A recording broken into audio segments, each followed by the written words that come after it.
If you've got a decision to make, do I do this or don't do this? Unless you put yourself into the future and compare not finishing it with finishing it, you're not making a valid decision. But this is what people tend to do, is they tend to compare their life now with doing it. But their life isn't going to be the same if they don't do it. If you don't finish this music, if it's important to you, and I presume given that you're here, it is, your life in the future, if you don't finish this thing, is going to be worse in some ways. You're not going to stay the same. So what you have to do in order to make a valid decision is you have to say, what happens if I don't do this? And then compare it to what happens if I do this. What's the worst that could happen if I don't? What's the worst that could happen if I do?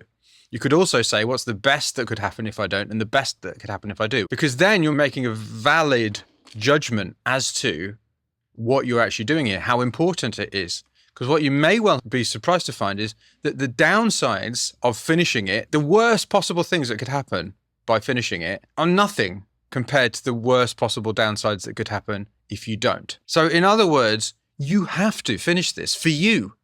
You have to. It's important. I know it doesn't seem important sometimes when you got like bills to pay and children to look after and day job and but it is important. And not just for you, but also the people around you. Remember that. Even if the people around you don't think it's important, it's important.